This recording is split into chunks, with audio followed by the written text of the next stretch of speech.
Salut à tous, c'est Max. Alors, j'avais déjà fait une vidéo sur ce sujet il y a plusieurs semaines et elle m'a pas trop plu, tant sur le fond que sur la forme. Donc, je l'ai supprimée de ma chaîne YouTube en me disant que j'allais en refaire une, cette fois-ci, qui me plairait plus. Bon, alors, décoller et poser un drone à la main n'est jamais une bonne idée. Essayez tout le temps de trouver une autre solution. Par exemple, prenez un sac Leclerc ou un sac de grand magasin, vous savez, les sacs un peu rigides dans le plastique, que vous sacrifiez, ça vous coûtera 2 €, vous le coupez pour n'en garder qu'une partie plate, qui peut vous servir, par exemple, si vous voulez décoller le drone et qu'il y a des herbes hautes, vous posez le sac par terre avec 4 cailloux à chaque coin, et au moins le drone sera sur une surface plane, sans herbe haute qui pourra le gêner. Donc essayez tout le temps d'avoir des plans B pour arriver à décoller ou poser le drone normalement, sans utiliser le décollage ou l'atterrissage à la main.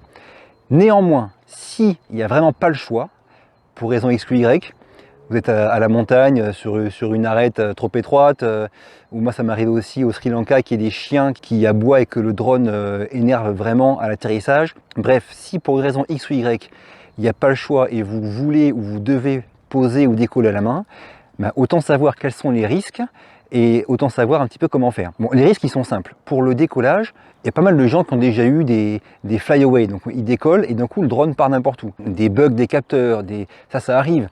Si vous décollez le drone et qu'il y a un souci et qu'il vous fonce dedans, ou que vous faites une fausse manip avec votre main, bref, les hélices peuvent vous couper et faire de grosses blessures. Les dangers, ça va être aussi le vent. S'il y a du vent, c'est négatif. Pas de décollage, pas d'atterrissage à la main, parce que le drone, pour corriger les rafales de vent, va des fois se cabrer d'un coup, et si c'est au moment où vous allez récupérer qu'il se cabre, vous pouvez prendre une hélice dans le doigt, ça peut vous couper. Donc ça, par fort vent, faut pas le faire, c'est vraiment dangereux. Encore un petit conseil, lorsqu'on pose le drone à la main et qu'on se met donc debout, qu'on regarde en l'air pour le saisir, on perd un peu des fois le sens de l'équilibre. Donc si on est en montagne, sur une arête ou près d'une falaise ou comme ça, faut pas le faire debout. Dans ces cas-là, il faut le faire assis. Mettez-vous assis, bien stable, pour la manip. Voilà pour les consignes et ceux dont il faut se méfier. Maintenant, c'est parti pour le décollage à la main. Alors, le décollage à la main avec le Mavic Air, il est assez simple. Première chose, donc moi je tiens la télécommande et le drone dans chacune de mes mains. Et ensuite, je vais démarrer les moteurs, donc en rapprochant les deux joysticks vers le bas et vers l'intérieur. Voilà. Là, c'est démarré. Donc, il faut faire attention parce que ça tourne dès le début. Et ensuite, ce qui est super avec le Mavic Air, c'est qu'on n'a qu'à lâcher le drone et il tient. Voilà. Hop, c'est parti.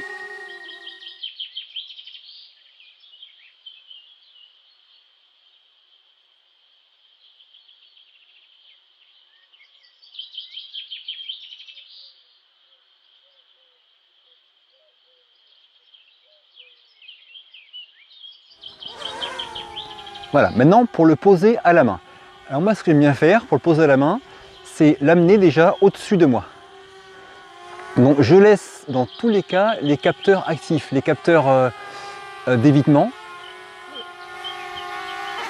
Je les ramène bien au-dessus de moi.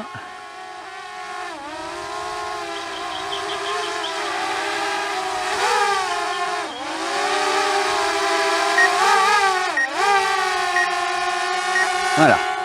Là, je le mets bien stable et je vais aller tendre le bras et le prendre par en dessous.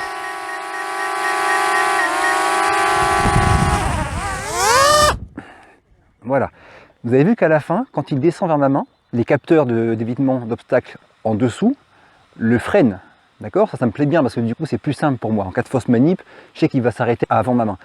Et une fois que je le saisis par en dessous délicatement, après je lâche la manette de gaz pour ne pas faire d'erreur et je le retourne. Le fait de le mettre en position retournée, ça coupe les moteurs. Voilà.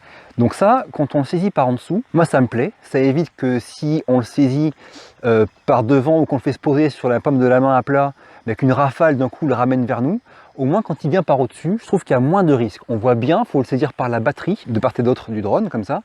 Et on voit bien ce qu'on fait par en dessous. Je trouve qu'on a plus de contrôle et qu'il y a moins de risques à le prendre comme ça, bras tendu vers le ciel. Voilà, donc je vous rappelle que c'est vraiment à faire pour dépanner quand il n'y a pas d'autre possibilité de décoller ou d'atterrir, c'est-à-dire idéalement, il faut poser le drone ou le faire décoller quand il est bien stable au sol.